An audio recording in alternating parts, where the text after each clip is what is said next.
40, después de aumentar obviamente un 17 y un 18%, si no me equivoco, en los siguientes meses, hablando de febrero y hablando de marzo. Bueno, otro aumento de prepagas también en este mes de abril. Vamos a hablar ahora con Ernesto Matos, que está del otro lado, que es economista, que es docente de la Universidad de Buenos Aires y de la Universidad Arturo Jauretche, justamente para analizar un poco más en profundidad lo que estamos mencionando y meternos también en algunos tópicos como tiene que ver con la yerba y la harina, dos rubros desregulados por el gobierno que van a aumentar muchísimo también durante este mes de abril. Ernesto, buen día, buenas tardes, ¿cómo estás? Acá todo el equipo de Radio 10 te saluda.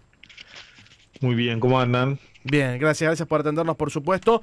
Y obviamente, bueno, estamos mencionando o haciendo un poco un raconto de verdaderamente los aumentos que este mes de abril estamos registrando. Solo vamos el primer día, digo, ¿no? O sea, todo lo que tenemos conocimiento que ya sabíamos previamente que iba a aumentar, pero que todavía tenemos que encontrarnos con un montón de cosas que van a ir pasando durante el mes. Digo, es cierto que este mes de abril tiene aumentos en los salarios, porque la verdad que hay muchas paritarias que han logrado algún tipo de número a partir del primero de este mes, pero obviamente todos por detrás de la inflación. Ahora, todos estos aumentos, ¿en cuánto posicionan, si se puede hacer ese cálculo, o de alguna manera en qué piso nos ponen para la inflación de abril? Porque recién pusimos un pie en el mes y ya tenemos todos estos aumentos. Mirá, la inflación viene siendo, cerró el año en 211, siguió enero en 256, febrero 274 y ahora creo que va a ir rondando los 300 puntos. Sí, ¿Por qué? Porque vos tenés de febrero, yendo un poco al tema del café, el té, la yerba, el cacao, vos tenés que en febrero este rubro, justamente de las infusiones, estuvo en 370% de aumento claro. desde la devaluación de diciembre, digamos, ¿no? Entonces, la verdad es que el IPC, cuando uno trata de medirlo, alimentos y bebidas pesa el 30%. Entonces, imagínate que en marzo la inflación no va a ser menor a 300 puntos. Imagínate que alimentos y bebidas ya vienen 370 en la yerba, y la verdad que no se espera una baja.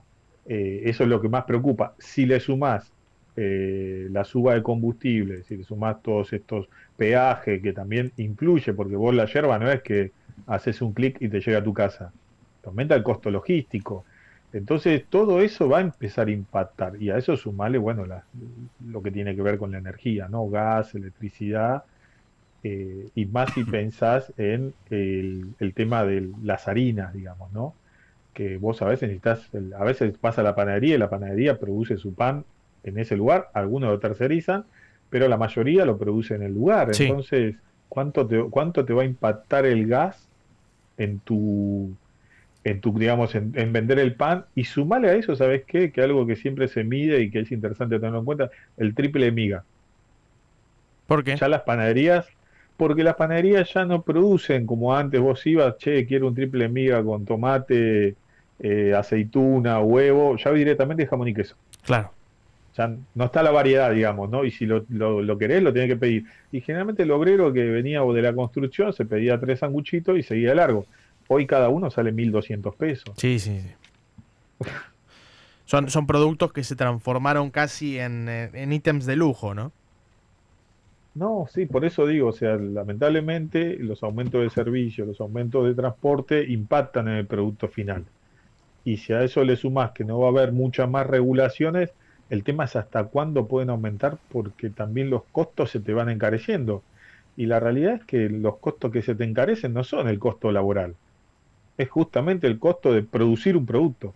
Sí, claro. De hecho, el costo laboral en realidad está cada vez más barato, pensando, digamos, en términos de lo que han aumentado los salarios y lo que ha aumentado la inflación y los productos que se venden. Digo, en definitiva, en Argentina hoy es más barato tener un empleado que hace 10 años atrás y no por eso las empresas contratan gente, digo, ¿no? No hay una suerte de explosión de demanda de empleo, lo que sí hay, más trabajo precario, Claro. bajos salarios, y eso obviamente condiciona al resto de los trabajadores que por ahí están en una mejor condición, tienen que aceptar más horas por el mismo salario. Sí, digo, por esto que el ejemplo, ¿por qué me refiero? Pongo esto de pensar que el costo laboral es más barato que antes, porque demuestra que la idea de abaratar los costos del trabajo no implica mayor cantidad de contrataciones. Porque está la idea de que una reforma laboral va a generar que haya más empleo. Bueno, pero la realidad es que de facto hay una reforma laboral, si querés, por lo menos en cuanto al costo, porque verdaderamente con el ritmo que viene la inflación volando en la Argentina en los últimos años, tener un empleado hoy de vuelta es más barato que hace tiempo y sin embargo no se contrata más gente, por lo cual una cosa no implica la otra, digamos, ¿no? En definitiva, una reforma laboral lo que significaría es que sea más barato para el empleador y nada más. Sí, o sea, estas son viejas ideas, lo del presidente Milei no es nada novedoso, digo, o Totalmente. sea, esta es la vieja discusión. Martínez de Oz también implementó en su programa económico, en su libro que lo tiene colgado en la web, dice una parte, dice libertad de precios. Bueno, la inflación no la solucionó Martínez de Oz con la libertad de precios, eso es lo Ujú. que hay que tener claro. Ni tampoco la solucionó bajando las transferencias del Tesoro a la provincia. Martínez de Oz también hizo esto, bajó las transferencias de Tesoro a las provincias de 7 puntos del PBI a 0,3 y no logró una mejor economía. Digo, estamos hablando de la dictadura hace 40 años atrás, pero son viejas ideas que vienen siempre tratando de buscar soluciones a problemas que no va por ese lado, digamos, ¿no? Lamentablemente vos tenés que regular la cantidad de trigo que vos necesitas abastecer para tu mercado interno. Primero porque lo producís, y en la Argentina muchos de los productos que se consumen no necesariamente los importamos, no somos como terceros países que lamentablemente, dadas sus condiciones geográficas, tienen que importar inevitablemente. Claro. Nosotros, la mayoría de los productos que consume la mesa de los argentinos se producen acá, la yerba, bueno, el cacao no, ¿no? Para hacer el chocolate, por eso estaba caro el huevo de Pascua, pero el té, digo, el limón, la naranja, el tomate, la papa, eso se produce en la Argentina. El tema es qué está pasando en el medio que termina impactando en precios tan altos.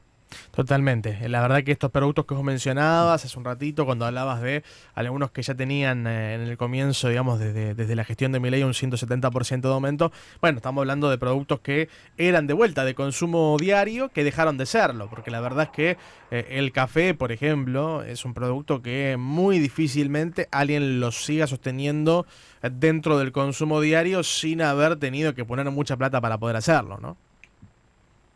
No, y aparte justamente de eso, como lo importamos, es un producto que está sujeto a la devaluación. Si Sí, se claro. devalúa, ese precio aumenta, se traslada al resto de la cadena y el que te vende un café en una esquina, bueno, te lo tienen que aumentar, no le queda otra. Distinto es el té.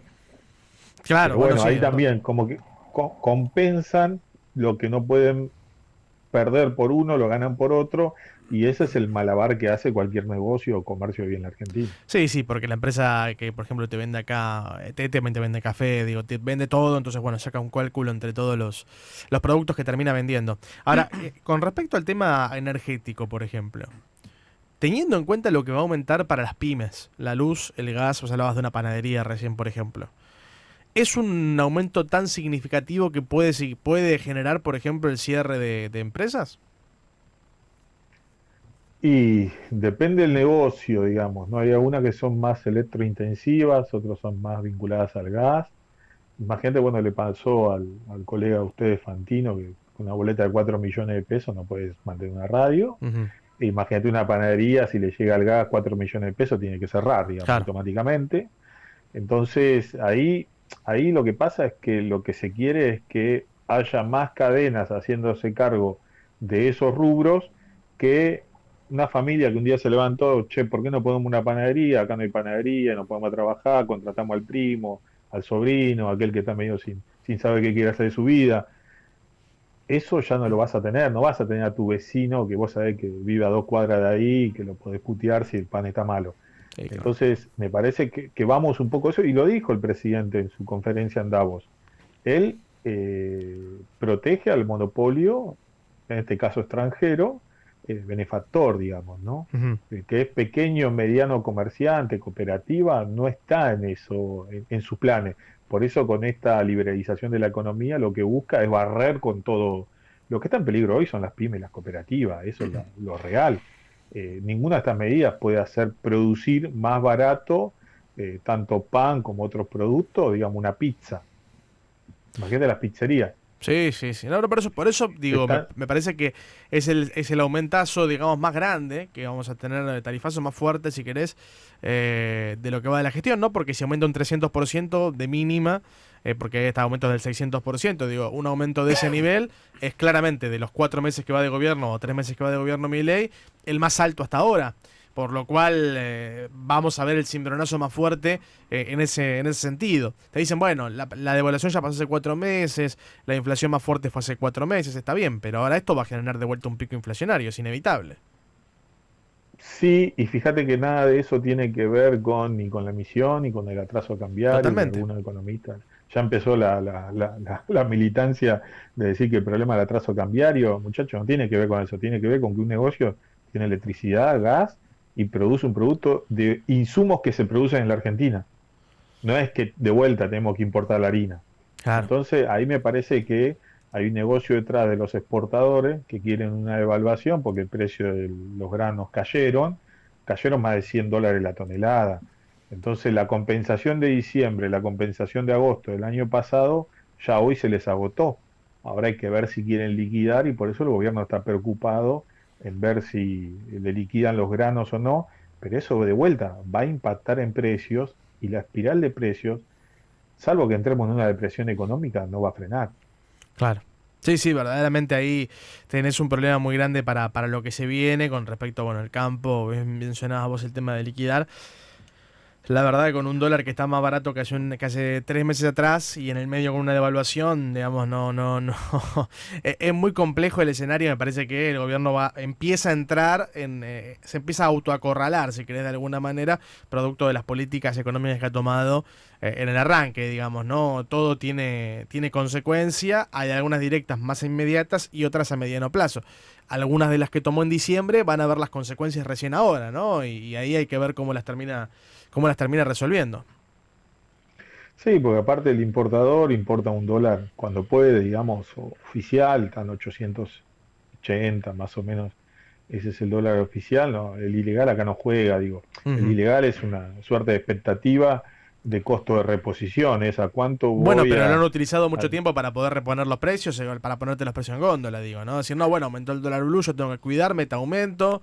Y en definitiva el dólar blue bajó y no bajaron los precios. Digo, la especulación siempre está a tal la orden cual, del día. es más, tan estable, si querés, el ilegal está estable y la verdad que los precios no bajan. Claro. Entonces, creo que ahí hay un juego que hay que desactivar, lo que pasa que es muy difícil. Igual son 400 exportadoras, 10 son las principales exportadoras del país, digo 400 importadoras, quise decir. Sí, Entonces, tampoco es que el gobierno tiene que hacer mucho trabajo, creo que en una semana reuniéndose y poniéndose de acuerdo lo soluciona, pero bueno, también es voluntad política del gobierno si quiere que los precios tengan algún tipo de estabilidad y mejore el salario, o si realmente quiere que todo se suelte al azar y eso obviamente va a impactar en el salario. sí, directamente está la consecuencia desde ese lado. Ernesto, muchísimas gracias por la nota y obviamente seguimos en contacto en cualquier oportunidad. Dale. No, no hay por qué. Un saludo a todos. Pasaba Ernesto Matos, economista, docente de la Universidad de Buenos Aires y de la Universidad Arturo Jaureche. Bueno, repasando algunos de los